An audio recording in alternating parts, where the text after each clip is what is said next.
Hello, this is Luke, and I am the head of product development at Crunch Technologies. And today I'm going to be giving a brief overview of the BeamCruncher software. So when you first open the BeamCruncher software, you'll be presented with this screen, which is the tracking view screen.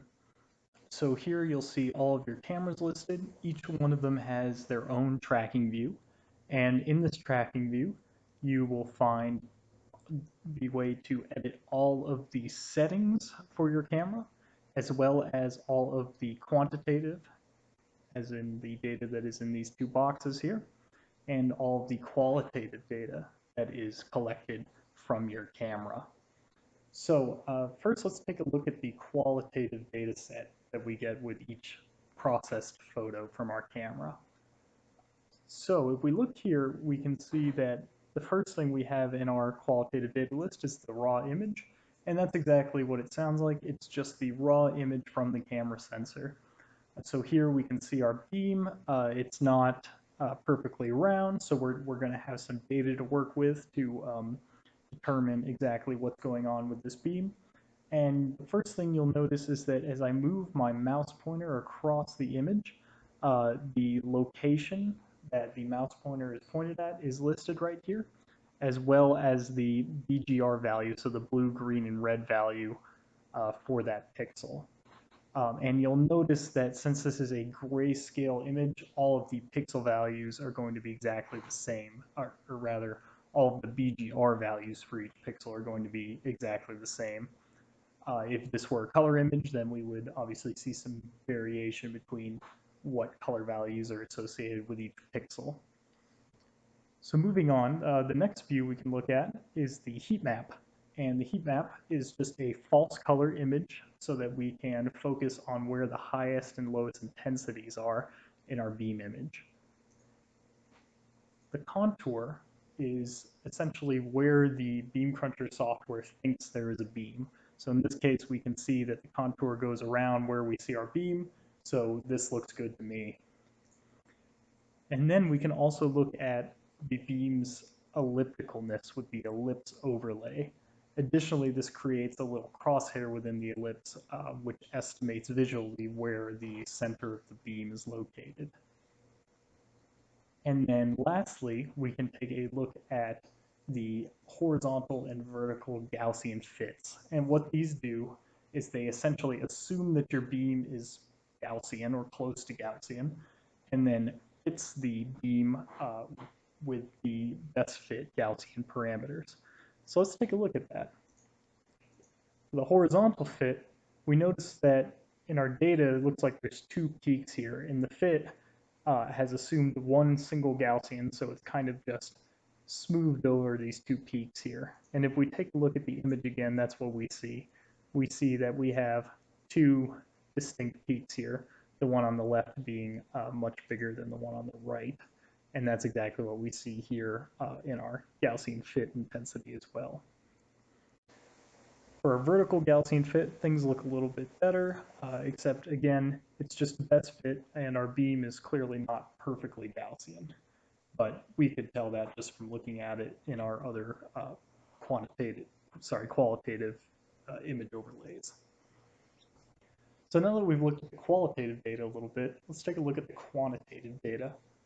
What we have here is all the basic data about our beam as determined by the BeamCruncher software. We've got the center point that's determined from the contour, all the ellipse properties, including the eccentricity of the ellipse, which tells us essentially how round or not round our beam is. In this case, we have a very elliptical beam, so we have a large eccentricity. And then it also tells us our maximum pixel values for each color channel. So this is important just because we can use this to figure out if we have a saturated image, which is usually not desirable. On the other side of the image here, we've got the parameters for the Gaussian fits that were found. And again, these are the centers that are determined by assuming that the beam is a Gaussian and then doing a mathematical one-dimensional Gaussian fit in both the horizontal and vertical directions. And so these are just the values that it's determined for those Gaussian fits that it found. So to control things here in the tracking view, what we can do is we can tell the camera what interval we'd like to receive images at. Right now I've got it set to 15 seconds. And then all I have to do is click Get Image Data. And now what's going to happen is it's going to wait until the camera has a new image available. And every 15 seconds, which is what I have it set to for the image interval, we're going to get new image data. So you'll see this bar now go all the way to the end, and then the camera should have a new image processed and ready for us, and we just received a new one. So notice the next time this bar fills up that these values will change slightly. The beam is drifting a tiny bit, but it won't change by much. But if you watch carefully right now, you'll see that we receive new data, a new image, and it'll continually do this until we tell it to stop getting the image data, which we'll do now.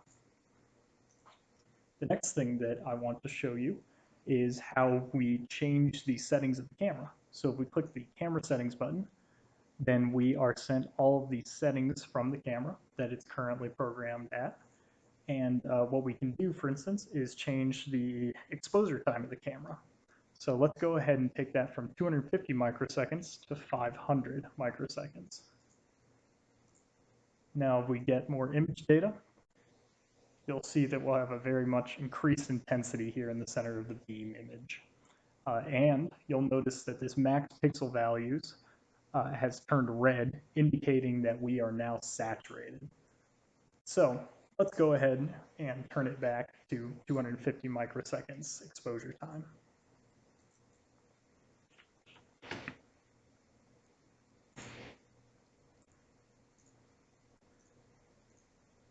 And we'll start our image loop again, back to where we had it. So this looks good, but let's take a look at the image processing settings next. So these are the settings that are used to come up with this contour, essentially, that it's found. And we can fine-tune these settings to grab the part of the beam that we want to analyze. So right now it's set to the Otsu contour thresholding method, but we can also do a simple thresholding method where we essentially just say anything that's greater than this thresholding value is part of the contour, and anything that is smaller than this thresholding value is not in the contour. So let's go ahead and set that to a pretty high number here. The max pixel values we have are 231, so let's make the thresholding value 215. And this will just give us the very center, center of the beam where the pixel values are the highest, where the intensity is highest, in other words. So now we'll get image data again. Go ahead and set this to the ellipse overlay. And just like that, we can see now that our contour is only being found at the very highest pixel values, those above the value that we have set here in the image processing settings of 215. So this is all the basic functionality that's included in the tracking view. So next, let's move on to the live view. To get to the live view, we click on the top level live view tab here. So here in the live view, we have a list of all of our cameras that are currently connected to the BeamCruncher system. And so we're going to take a look at the live view for the camera we were just looking at in the tracking view, CC1000. So I'll go ahead and check that box, and the live view stream will load here. Now we can open as many of these cameras as we want at a time, and they will all just tile onto the screen here. But we're just going to take a look at CC1000 for now. So again, we see the beam that we saw in the tracking view, but now just to show this is indeed live, I'm going to block the beam and unblock it again. So this view is great for aligning beams. And another thing we can do, which is nice, is if you have a beam that you are going to move some part of and you want to put the beam exactly where it was before, or something like this, then we can click on the live view to add a target to it. And then this will allow us to move our beam around, do what we need to do, and then once we have our beam back, realign that beam onto the target that we set earlier. What's also nice is if this yellow color doesn't stand out with your beam for whatever reason, there's a few different options here. So say we maybe want to stand out nicely, so we'll make it magenta. And so now there's a nice contrast between the beam color and the color of our target, making it easier for us to align it. So the last view we're going to take a look at in the BeamCruncher software is the beam drift view. So in the beam drift view, each of your cameras has a plot which is going to display how the center of the beam is moving over time. So what I've gone ahead and done is let this data collection run for a while, so that it now has 50 points, 50 center points it's taken, and it's taking them in an interval of 15 seconds still. So you can see them all plotted here on our beam center drift plot. And if I roll my mouse over one of these spots, then I can see exactly where it is and the X and Y coordinates, and then also the time that the image was taken. So from here, I can see that my beam is not drifting very much, and the darker blue colors here represent the most recent readings, whereas the lighter blue colors that are starting to fade over here, for instance, are older. So in other words, the data points that are older in this plot start getting lighter and lighter and lighter until they'll eventually disappear. And that's just controlled by this setting here, which tells it that in this case, the maximum number of center points that I want plotted right now is 50.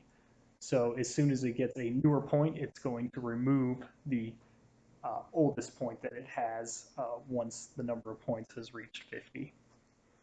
So you can see these points that were over here at the start of the video are just now starting to disappear. It looks like this is the last one here, one of the first ones I took. And so after it gets a couple more points, then all of these points will be gone. So now we're seeing here that our beam is pretty much restricted to right around these few pixels here. So if we want a more useful view of how it's drifting, if it's just drifting a tiny bit like it is now, we can go ahead and zoom in on this point here. So I'm going to set my X max to, looks like about 400 would be appropriate. And I'm going to set my Y max to, let's say 200. And then likewise, I can bring the minimum up to maybe 320 for X. And then let's do 150 for Y. So now I can see the drift more plainly here. Again, the newest points are the darkest, so it looks like our beam started up and to the right a little bit and is starting to drift down and to the left a tiny bit. Now, one other thing we can plot on here is instead of using the contour centers we found, instead I can assume that the beam is Gaussian and then ask, okay, where are those centers assuming this was a Gaussian beam? Where did the 1D Gaussian fits in the horizontal and vertical directions determine my center of the beam to be? So I click that. You can see they're nearly the same, but when I've assumed a Gaussian beam, it actually has changed where it thinks the center is just a little bit. So if you have a very Gaussian beam, this can be a really useful metric that will give you a more accurate center reading than just a simple contouring method would give you. So this concludes the overview of the BeamCruncher software. I didn't have time to get into all of the granularities of how you can control the cameras and the image processing settings to adjust them to your specific application, but I hope that this gives a good idea of the utility of this software for tracking and analyzing beams.